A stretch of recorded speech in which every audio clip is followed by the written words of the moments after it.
അപ്പൊ എന്തായാലും ഈ അത്ഭുതകരമായ എന്താ പറയാ കയ്യിലെ അല്ലെ വ്യത്യസ്തമായ മൗണ്ടുകളെ കുറിച്ച് നമുക്കൊന്ന് ഡീറ്റെയിൽ ആയിട്ട്. ഓക്കെ. അപ്പൊ നമ്മൾ സൂര്യമണ്ഡലം കഴിഞ്ഞ് നമുക്ക് ബേസിക്കലായിട്ട് നമ്മുടെ ചന്ദ്രമണ്ഡലത്തോട്ട് തന്നെ പോവാം. അപ്പൊ ചന്ദ്രമണ്ഡലം എന്ന് പറയുമ്പോഴേക്കും നമ്മുടെ ഏതൊരു വ്യക്തിയുടെയും കയ്യിലെ ഏറ്റവും അഗ്രഭാഗത്ത്, അതായത് നമ്മുടെ പെരുവിരലിന്റെ എതിർഭാഗത്ത് എൻഡിൽ ഈ പാർട്ടാണ് നമുക്ക് ചന്ദ്രമണ്ഡലത്തെ കുറിച്ച് പറയേണ്ടത്.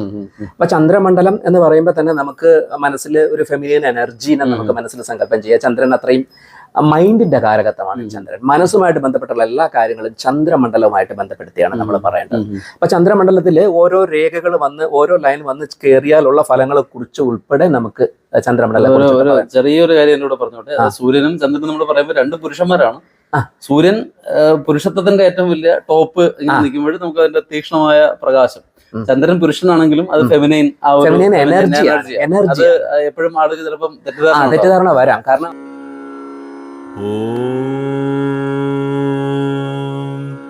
നമഃ ശിവായ.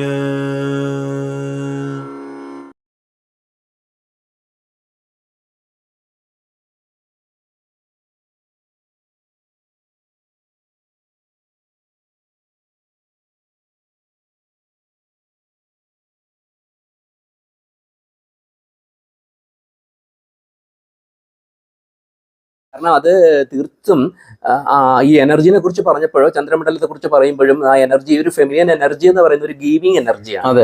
എപ്പോഴും കൊടുക്കുക എന്നുള്ളത് അതൊരു മാതൃത്വമാണ്. നമ്മളൊരു എല്ലാ വ്യക്തികളും ഒരു പുരുഷനിലും സ്ത്രീയിലും രണ്ട് എനർജി ഉണ്ടാവുമല്ലോ. പക്ഷെ ഒരു പുരുഷന് കുറച്ചൊരു ഫെമിനിയൻ എനർജി കൂടുക എന്ന് പറയുന്നത് കുറച്ച് നല്ലതാണ്. ബിക്കോസ് ആ വ്യക്തിക്ക് എമ്പതി ഒക്കെ ഉണ്ടാവും, കൂടുതൽ എമ്പതി. ഒരു പുരുഷന്റെ ഉള്ളിൽ തന്നെ ഈ സൂര്യനും ചന്ദ്രനും ഉണ്ട്. സൂര്യനും ചന്ദ്രനും ഉണ്ട്. രണ്ടും ഈ പുരുഷനും സ്ത്രീയും ഒരാളുടെ ഉള്ളിൽ തന്നെയാണ്. അപ്പൊ ഇതിനെ രണ്ടിനെയും നമ്മള് ഇതായിട്ട് ബാലൻസ് പൂർണ്ണത എന്ന് പറയുന്നത്. അതാണ് പുരുഷന്റെ പൂർണ്ണതയ്ക്ക് സ്ത്രീ വേണമെന്ന് പറയുന്നത്. തീർത്തും അത് തന്നെയാണ്. അതാണ് പറഞ്ഞത്, അവന്റെ ഉള്ളിലെ മാതൃത്വം ഉണർന്നിരിക്കണം. കാരണം ഇപ്പോ ഈ ക്രൈംസ് ഒക്കെ നടക്കുന്നത് ഒരു വ്യക്തിയുടെയും മാതൃത്വം ഉണർന്നു കഴിഞ്ഞാൽ ഒരിക്കലും ഒരാളുടെ ഒരു വ്യക്തിയുടെ ഒരു ക്രൈമും ചെയ്യാൻ ആർക്കും പറ്റത്തില്ല. അവന്റെ ഉള്ളിൽ എമ്പതി, അവന് മറ്റൊരാളുടെ പെയിന് സ്വന്തം പെയിന് പോലെ നമുക്ക് ഫീൽ ചെയ്യുന്നതാണല്ലോ എമ്പതി എന്ന് പറയുന്നത്. അതുള്ളൊരു വ്യക്തിക്ക് എങ്ങനെയാണ് മറ്റൊരാളെ ഹാം ചെയ്യാൻ പറ്റുക? ഈ കൊട്ടിയൂർ ഇതുമായിട്ട് ബന്ധപ്പെട്ട് പറയുമ്പോൾ ശിവഭഗവാൻ അത്രയേറെ തകർന്ന് ഇങ്ങനെ അദ്ദേഹം കരഞ്ഞുകൊണ്ടിരിക്കുന്നു എന്നാണ് കഥയാണ്. അപ്പൊ അത്രയേറെ അദ്ദേഹം കരഞ്ഞുകൊണ്ടിരിക്കുമ്പോൾ മഹാവിഷ്ണു പോയിട്ട് അദ്ദേഹത്തിനെ കെട്ടിപ്പിടിക്കുകയാണ്. കെട്ടിപ്പിടിച്ചിട്ട് ആ കരച്ചില് ഇദ്ദേഹം കരയുകയാണ്. അപ്പൊ ഇവിടെ വിഷ്ണു മാതാവായിട്ടങ്ങ് മാറിയാണ്. അതാണ് ഈ ആലിംഗന പുഷ്പാഞ്ജലിയുടെ ഒരു രഹസ്യം. അതാണ് ഹഗ്ഗിങ്ങിന്റെ വളരെ വലിയ സയൻസ്. അതാണ് അങ്ങ് പറഞ്ഞത് വലിയ പോയിന്റ് ആണ്. കാരണം ശിവ എന്ന് പറയുന്നത് മസ്കുലിൻ എനർജിയുടെ എക്സ്ട്രീം സങ്കല്പമായിട്ട് പറയുമ്പോൾ നമുക്ക് ആ ഫെമിനിറ്റി അല്ലെങ്കിൽ ആ ഒരു ഫെമിനിയൻ എനർജി നമുക്ക് വിഷ്ണു സങ്കല്പമായിട്ട് പറയാം. കാരണം മോർ റൊമാൻറ്റിക് ആണ്, വളരെ അലങ്കാരപ്രിയനാണ്. മറ്റേന്ന് പറയുമ്പോൾ അതൊന്നും അല്ല. അദ്ദേഹം എല്ലാം തെളിയിച്ച് ആ ഒരു വേറെ ലെവലിലാണ്. അപ്പം ഓക്കെ, നമ്മൾ ചന്ദ്രമണ്ഡലത്തോട് തിരിച്ചു വരാം. അപ്പൊ ചന്ദ്രമണ്ഡലത്തെ കുറിച്ച് നമ്മുടെ മനസ്സിന്റെ കാരകത്വം ആണ് ചന്ദ്രമണ്ഡലത്തെ കുറിച്ച് പറയേണ്ടത്. ഇപ്പൊ നമ്മുടെ ബുദ്ധിരേഖയുമായിട്ട് ബന്ധപ്പെടുത്തി ഞാനന്ന് കുറച്ചു മുമ്പ് പറഞ്ഞിട്ടുണ്ടായിരുന്നു. ബുദ്ധി എന്ന് പറയുമ്പോൾ ശരീരവും മനസ്സും ഒക്കെയാണ് പ്രതിനിധീകരിക്കുന്നതാണ്. അപ്പൊ ബുദ്ധിരേഖയുമായിട്ട് കണക്ട് ചെയ്യാം. ഇപ്പൊ ഈ പറയുന്നത് ഒരു മനസ്സിന്റെ ഇമ്പാക്ട് എന്ന് പറയുമ്പോൾ തന്നെ ഈ അസുഖങ്ങളുടെ അവസ്ഥ കൂടെ പറയുകയാണെങ്കിൽ സൈക്കോളജിക്കൽ ഡിസോർഡറുമായിട്ട് ബന്ധപ്പെട്ടുള്ള എല്ലാ കാര്യങ്ങളും ചന്ദ്രമണ്ഡലവുമായിട്ട് ബന്ധപ്പെടുത്തിയാണ് പറയാം. പിന്നെ മൂണിന്റെ ഒരു പ്രത്യേകത എല്ലാവർക്കും അറിയാം. ഒരു സ്റ്റെബിലിറ്റി ഇല്ലാത്ത ഒരു പ്ലാനറ്റ്സ് ആണ് മൂണ്. ഫുൾ മൂൺ, നോ മൂൺ എന്ന് പറയുന്ന പോലെ അപ്പോൾ സ്ത്രീ സഹജമായ അസുഖങ്ങളും എല്ലാം തന്നെ കൂടുതലും ചന്ദ്രമണ്ഡലവുമായിട്ട് ബന്ധപ്പെടുത്തിയാണ് പറയുന്നത്. ഇപ്പൊ യൂട്രസ് റിലേറ്റഡ് ആയിട്ടുള്ള പ്രശ്നങ്ങൾ വരിക, പിന്നെ അതുപോലെ തന്നെ ഇൻഡൈജഷൻ റിലേറ്റഡ് ആയിട്ടുള്ള ഇഷ്യൂസ് വരിക, ഷുഗർ. അതായത് ചന്ദ്രനെ റെപ്രസെന്റ് ചെയ്യുന്ന പഞ്ചഭൂത തത്വം ജലമാണ്. അപ്പോൾ ജലവുമായിട്ട് ബന്ധപ്പെടുത്തിയിട്ടുള്ള കാര്യങ്ങളെല്ലാം നമുക്ക് ഇതുമായിട്ട് ബന്ധപ്പെടുത്തി തന്നെ നമുക്ക് പറയാൻ പറ്റും. അപ്പോൾ ഇവിടെ ഞാൻ ഈ സൂര്യനെ കുറിച്ച് പറഞ്ഞതുപോലെ തന്നെ ചന്ദ്രനെ കുറിച്ച് പറയുമ്പോൾ നമ്മുടെ സേക്രൽ ചക്രയുമായിട്ട്, നമ്മുടെ സ്വാധിഷ്ഠാന ചക്രയുമായിട്ട് ബന്ധപ്പെടുത്താവുന്ന ഒരു കാര്യമാണ്. അപ്പം വെള്ളം എന്ന് പറയുമ്പോൾ നമുക്ക് വാത പിത്ത കഫപ്രകൃതത്തിൽ കഫപ്രകൃതത്തിനെ നമുക്ക് ചന്ദ്രനുമായിട്ട് റെപ്രസെന്റ് ചെയ്ത് പറയാം. അപ്പോൾ അത് ഒത്തിരി പറഞ്ഞു കഴിഞ്ഞാൽ നമ്മൾ കൂടുതൽ സമയം എക്സ്റ്റെൻഡ് ആയി പോകുന്നുണ്ട്. നമുക്ക് ചുരുക്കി നമുക്ക് പറഞ്ഞു പോവാം. നമ്മുടെ ഹെഡ്ലൈൻ സാധാരണ നമ്മുടെ ഒന്നാം ചൊവ്വയിൽ തുടങ്ങി രണ്ടാം ചൊവ്വയിലോട്ട് പോകുന്ന ഹെഡ്ലൈന് വളഞ്ഞു തിരിഞ്ഞ് ചന്ദ്രമണ്ഡലത്തിലോട്ട് പോവുകയാണെങ്കിൽ അവർ ഇമോഷണലി ഇൻസ്റ്റേബിൾ ആയിരിക്കും. ഇനി അത് ഒരു പ്രത്യേക ആംഗിളിൽ ചന്ദ്രമണ്ഡലം ലക്ഷ്യമാക്കി പോകുന്നത് അധികം വളയാണ്ടാണെങ്കിൽ അവർ ഭയങ്കര ക്രിയേറ്റീവ് പേഴ്സൺ ആയിരിക്കും. അവർക്ക് ഓരോ കാര്യങ്ങളും വളരെ ക്രിയേറ്റീവായിട്ട് ചെയ്യാൻ പറ്റും. ചില ആൾക്കാരിൽ ആയുർരേഖയ്ക്ക് സമാന്തരമായി ഈ രേഖ ഇവിടെ വന്നിട്ട് ഇങ്ങനെ ചരിഞ്ഞ് ആയുർരേഖയ്ക്ക് സമാന്തരമായി ഇറങ്ങാറുണ്ട്. സൂയിസൈഡ് ടെൻഡൻസി ഉള്ള ആൾക്കാരിലാണ് അത്തരക്കാര്. അവർക്ക് ഇമോഷനെ കൺട്രോൾ ചെയ്യാൻ ഒട്ടും തന്നെ പറ്റത്തില്ല. അവർ ഇമോഷണലി ഇൻസ്റ്റേബിൾ ആയിരിക്കും. ചന്ദ്രൻ തന്നെ ഒരു സ്റ്റെബിലിറ്റി കുറവാണ്, ഫെമിനിയൻ എനർജിയാണ്. അപ്പൊ എന്താ പറയുക, ഫെമിനിയൻ എനർജി അതിനെ പെട്ടെന്ന് റിയാക്ട് ചെയ്യുക, ഇമോഷണലി പ്രതികരിക്കുക എന്നുള്ളതാണ് ഇത്. ഇപ്പൊ ഈ രോഗാവസ്ഥയെ കുറിച്ച് ഞാൻ പറഞ്ഞു. ഈ പിന്നെ ബ്ലഡ് ഷുഗറുമായിട്ട് ഡയബറ്റിക്കുമായിട്ടൊക്കെ ബന്ധപ്പെട്ടുള്ള രീതി, സ്ത്രീകൾ സംബന്ധമായിട്ടുള്ള യൂട്രസുമായിട്ടുള്ള ബന്ധപ്പെട്ട അസുഖങ്ങൾ ഇത്യാദി കാര്യങ്ങളെല്ലാം തന്നെ ചന്ദ്രമണ്ഡലവുമായിട്ട് ബന്ധപ്പെടുത്തിയിട്ട് നമുക്ക് പറയാം. അപ്പൊ ഇതിന് നമുക്ക് കൂടുതൽ പരിഹാരാർത്ഥമായിട്ട് നമുക്ക് ചെയ്യാൻ പറ്റുന്നത്, ഈ ജലത്തിനൊരു പ്രത്യേകതയുണ്ട്, നമുക്ക് എനർജിയെ നമുക്ക് റീറ്റെയിൻ ചെയ്യാനും എനർജിയെ വാനിഷ് ചെയ്യാനും വാട്ടറിന് പറ്റുന്നതാണ്. അപ്പൊ ഈ ചന്ദ്രമണ്ഡലമായിട്ടുള്ള പ്രശ്നപ്പെട്ടുള്ള ആൾക്കാർക്ക് കൂടുതലായിട്ട് വാട്ടറിന് നമ്മൾ ചാർജ് ചെയ്ത് കുടിക്കുകയോ അല്ലെങ്കിൽ വെള്ളവുമായിട്ട് ഇപ്പൊ ദേവീ സാന്നിധ്യമുള്ള, അതായത് ജലസാന്നിധ്യമുള്ള ദേവീ ക്ഷേത്ര ദർശനങ്ങൾ നടത്തുന്നതോ, അല്ലെങ്കിൽ കടലിൽ കുളി നല്ലതാണ്. പിന്നെ അതുപോലെ തന്നെ ഫുൾ മൂൺ മെഡിറ്റേഷൻ ഇത്യാദി കാര്യങ്ങളിലൂടെ ഒരു പ്രതി തത്വങ്ങളിലൂടെ തന്നെ അവർക്ക് ജലവുമായിട്ട് ബന്ധപ്പെട്ട ചില തത്വങ്ങളുടെ ബാലൻസിങ് ലെവല് അത് നമ്മുടെ അവരുടെ കൈ പരിശോധിച്ച് യൂണിക്നെസ് നോയിസ് ചെയ്ത് നമുക്ക് പറയാം. നമുക്കെല്ലാം നമുക്കിപ്പോൾ പറയാൻ പറ്റില്ല. അപ്പോൾ ഓക്കെ, നമുക്കിനി അത് കഴിഞ്ഞു കഴിഞ്ഞാൽ നമുക്ക് ചൊവ്വയാണ്. ചൊവ്വയ്ക്ക് കയ്യിൽ 2 സ്ഥാനമുണ്ട്. അപ്പൊ ചൊവ്വയ്ക്ക് 2 സ്ഥാനം, 1-ാം ചൊവ്വ 2-ാം ചൊവ്വ എന്ന് പറയുന്നത് നമ്മുടെ ചൂണ്ടുവിരലിന്റെ ജൂപ്പിറ്റർ മൗണ്ടന്റെ താഴെയും നമ്മുടെ മെർക്കുറി മൗണ്ടിന്റെ താഴെയും ചൊവ്വയ്ക്ക് 2 പ്ലേസ്മെന്റ് ഉണ്ട്. അപ്പൊ ചൊവ്വയെ കുറിച്ച് പറയുന്നത് വീര്യത്തിന്റെയും ധൈര്യത്തിന്റെയും ഒക്കെ ആളാണ് ചൊവ്വ. ആത്മബലം എന്ന് പറയുന്നതിനേക്കാൾ ഉപരി ധൈര്യം, വീര്യം ഒക്കെ തന്നെ റെഡിഷ് കളർ പറയുന്നത്. അപ്പൊ ദേവസേനാപതി ആയിട്ടുള്ള മുരുകനാണ് ദേവതാ സങ്കല്പം പറയുമ്പോൾ തന്നെ നമുക്കറിയാം സേനാപതിയാണ്, സേനാ നായകനാണ്, യുദ്ധമാണ്, ബ്ലഡ് ആണ്, റെഡ് ആണ്, രജസിക് ക്വാളിറ്റിയാണ്, രജസിക് പ്ലാനറ്റ് ആയിട്ടാണ് നമ്മള് ചൊവ്വയെ പറയുന്നത്.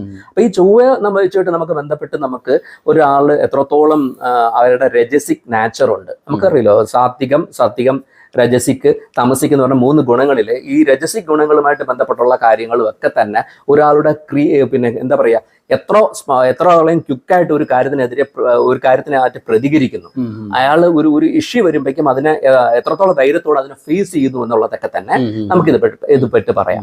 പിന്നെ അതുപോലെ തന്നെ നമുക്ക് ഈ രോഗാവസ്ഥകളെ കുറിച്ച് പറയുകയാണെങ്കിൽ ബ്ലഡ് സംബന്ധമായിട്ടുള്ള പല അസുഖങ്ങളും, പിന്നെ ഈ പറയുന്ന ചൊവ്വ മണ്ഡലമായിട്ട് ബന്ധപ്പെടുന്ന ആയുധം കൊണ്ടുള്ള മുറിവ്, ശരീരത്തില് മുറിവുകൾ വരിക, പല പ്രശ്നങ്ങൾ വരിക, ആക്രമ സ്വഭാവമുള്ള ആൾക്കാരൊക്കെ ഉണ്ട്.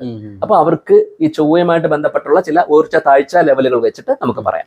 അപ്പോ മംഗളായ ബുധൻ, അടുത്ത് നമുക്ക് ബുധനിലോട്ട് പോവാം. അപ്പോ നമുക്ക് ബുധ എന്ന് പറയുന്നത് നമ്മുടെ കുഞ്ഞു വിരൽ, നമ്മുടെ ലിറ്റിൽ ഫിംഗർ, നമ്മുടെ പിങ്കി ഫിംഗറിന്റെ താഴെ വരുന്ന സ്ഥാനത്തിനെയാണ് നമ്മൾ ബുധമണ്ഡലം എന്ന് പറയുന്നത്. അപ്പൊ ബുധമണ്ഡലം എന്ന് പറയുമ്പോൾ കമ്മ്യൂണിക്കേഷന്റെ ആളാണ് ബുധൻ, ഇന്റലിജൻസിന്റെ ആളാണ്, വളരെ വിദ്യയുടെയും ബുദ്ധിയുടെയും ഒക്കെ ആളാണ്. അപ്പൊ ഞാൻ ഈ ചതുർവർണ്ണയത്തെ കുറിച്ച് പറഞ്ഞ കൂട്ടത്ത് ഈ ബുധവിരലിനെ നമ്മൾ ഈ പാമിസ്ട്രിയിൽ പറയുന്നത് വൈശ്യവിരൽ എന്നാണ്. ഒരാളുടെ ബിസിനസ് ചെയ്യാനുള്ള കഴിവ്, അയാൾ എത്രത്തോളം ആന്തരികമായി കണ്ണിങ്നെസ് ഉണ്ട്, യുക്തി എങ്ങനെ യൂസ് ചെയ്യുന്നു, കണക്കുകൾ എങ്ങനെ കാൽക്കുലേറ്റ് ചെയ്യാനുള്ള കഴിവൊക്കെ നമുക്ക് ഈ പറയുന്ന വിരലിന് താഴെയുള്ള മൗണ്ട്സ് നോക്കി പറയാം. ഇത് നമുക്ക് IQ കൂടുതലുള്ള അല്ലെങ്കിൽ നല്ല കമ്മ്യൂണിക്കേറ്റർ, നല്ല ഗുഡ് കമ്മ്യൂണിക്കേറ്റർ ആണെങ്കിൽ നമ്മുടെ ഈ സൂര്യ ഫിംഗറിന്റെ ലാസ്റ്റ് പാർട്ടില്ലേ, ഈ ലാസ്റ്റ് പാർട്ടിനോടൊപ്പമോ അതിനെക്കാളുമോ ലെങ്ത് നമ്മളുടെ ലിറ്റിൽ ഫിംഗറിന് ഉണ്ടെങ്കിൽ they will be A very good communicator. അപ്പോൾ അവർക്ക് വേണമെങ്കിൽ ഒരു കോമ്പറ്റേറ്റീവ് എക്സാമിന് IAS പോലെയുള്ള കാര്യങ്ങളും ഒക്കെ പോവുകയാണെങ്കിൽ അവർക്ക് കോമ്പറ്റേറ്റീവ് എക്സാമിലൊക്കെ വിജയിക്കാനുള്ള സാധ്യതയുണ്ട്. അപ്പൊ പല കുട്ടികളും എൻ്റെ അടുത്ത് വന്ന് ചോദിക്കാറുണ്ട്, എന്ത് കോഴ്സിന് പോയിട്ട് ഞാൻ ഇതിന് പോകണോ? അപ്പൊ അവർ ചില കുഞ്ഞുങ്ങൾക്ക് നോക്കുകയാണെങ്കിൽ ഈ ലിറ്റിൽ ഫിംഗർ ഇതിന്റെ ലാസ്റ്റ് പാർട്ടിനേക്കാൾ വളരെ താഴെ ആയിരിക്കും. They are not able to communicate with the people in the proper format. അപ്പൊ അവർക്ക് അത് വലിയ ബുദ്ധിമുട്ടാണ്. അവർക്ക് ബിസിനസ് ചെയ്യാനും പറ്റത്തില്ല. ഈ ബിസിനസ് ചെയ്യാന്ന് പറയുന്നത് ഒരു രീതി പറഞ്ഞാൽ കുറച്ച് കള്ളം പറയാനൊക്കെ ഉള്ള കഴിവും കൂടെ വേണം. അത് ആടിനെ പട്ടിയാക്കുക എന്നൊക്കെ നമുക്ക് പറയാം. നമുക്ക് ഇല്ലാത്തൊരു ക്വാളിറ്റി ആ പ്രൊഡക്റ്റിനുണ്ടെന്ന് പറഞ്ഞ് മാർക്കറ്റിംഗ് സ്കില്ലെല്ലാമായിട്ട് ബന്ധപ്പെട്ട അഡ്വക്കേറ്റ് ആവണമെങ്കിലും എക്സാക്ട്ലി, തീർച്ചയായിട്ടും നല്ലൊരു അഡ്വക്കേറ്റ് ആകണമെങ്കിലും നല്ലൊരു കൺസൾട്ടന്റ് ആയിട്ട് കാര്യങ്ങൾ അവതരിപ്പിക്കണമെങ്കിലും ഒക്കെ ഈ നമ്മൾ മുഖത്ത് നോക്കി കള്ളം പറയാൻ പറ്റുക, അല്ലെങ്കിൽ അതിന് ആ ഒരു പർട്ടിക്കുലർ സിറ്റുവേഷൻ നമ്മൾ യൂസ് ചെയ്യുക എന്നുള്ളതാണ്. ഈ ആ ടൈമിലി റിപ്ലൈ ആണ് ഒരു കോടതിയിൽ ഏറ്റവും ഇമ്പോർട്ടൻ്റ് എന്ന് പറയുന്ന ടൈംലി റിപ്ലൈ ആണ്. നമ്മൾ ആ ഒരു ടൈം നമുക്ക് പോയി കഴിഞ്ഞാൽ നമുക്ക് പിന്നെ ഒരു ചാൻസ് നമുക്ക് കിട്ടത്തില്ല. അപ്പം ഇത് ബിസിനസ്സിലെ വിജയമൊക്കെ ഉള്ളത് കൊണ്ട് തന്നെയാണ് ഇതിനെ ബിസിനസ്സുമായിട്ട് ബന്ധപ്പെടുത്തി ഒരു ബിസിനസ് മാൻ്റെ കയ്യിൽ ഈ വിരല് കമ്പാരിറ്റീവ്ലി നീളം കൂടുതലായിരിക്കും. അവർക്ക് കോമ്പറ്റേറ്റീവ് എക്സാം മാത്രമല്ല, നന്നായിട്ട് ആൾക്കാരെ പറഞ്ഞ് മനസ്സിലാക്കിയിട്ട് സെയിൽ കൂട്ടാനുള്ളൊരു കഴിവ്. അതുകൊണ്ട് തന്നെ വൈശ്യവിരൽ എന്നുകൂടെ ഒരു പേര് കിട്ടിയത്.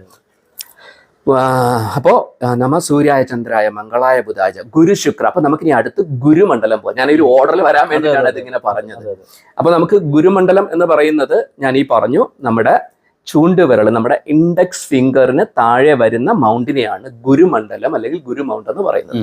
ഇപ്പൊ ഈ ഗുരുമണ്ഡലത്തെ കുറിച്ച് പറയുകയാണെങ്കിൽ നമുക്കറിയാം, നമ്മുടെ വിഷ്ടം ഗുരുമണ്ഡലമായിട്ട് ബന്ധപ്പെട്ട ദൈവികമായ ജ്ഞാനം, ദൈവാധീനം, ഒരു വ്യക്തിയുടെ ആ സ്പിരിച്വൽ ആയിട്ടുള്ള ആ ഒരു ഗ്രോത്ത്, ഇത് എല്ലാം തന്നെ നമുക്ക് ജൂപ്പിറ്റർ മൗണ്ടുമായിട്ട് ബന്ധപ്പെടുത്തി പറയാം. അപ്പൊ ജൂപ്പിറ്റർ മൗണ്ടിന്റെ ഒരു പ്ലേസ്മെന്റ് നോക്കിയിട്ട് ആ വ്യക്തിക്ക് എത്രത്തോളം ജ്ഞാനമുള്ള വ്യക്തിയാണെന്ന് നമുക്കറിയാൻ പറ്റും.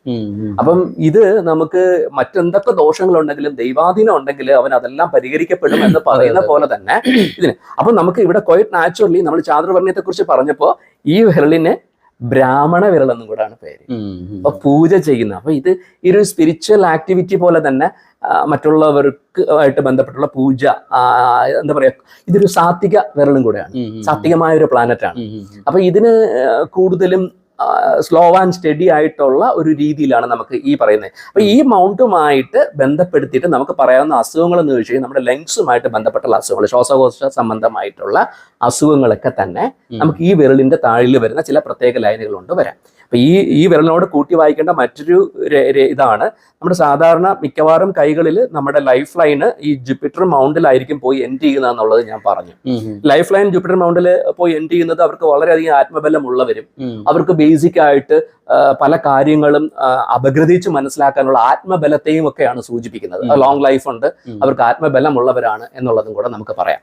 പിന്നെ ഞാൻ ആദ്യം കൂട്ടി വായിച്ചത് കൂടെ നമ്മുടെ ഹൃദയരേഖ ഈ പറഞ്ഞ ജൂപ്പിറ്റർ മൗണ്ടിൽ എൻഡ് ചെയ്യുകയാണെങ്കിൽ അവർ ഇമോഷണലി സാക്രിഫൈസ് ചെയ്യാൻ കേപ്പബിൾ ആയിട്ടുള്ള ആൾക്കാരായിരിക്കും. അത് അവർക്ക് അവരെ കുറിച്ച് ആയിരിക്കില്ല ചിന്ത, അവർ ഓവർ എമ്പതിക്കായിട്ട് അവര് സാക്രിഫൈസ് ചെയ്തോളാം.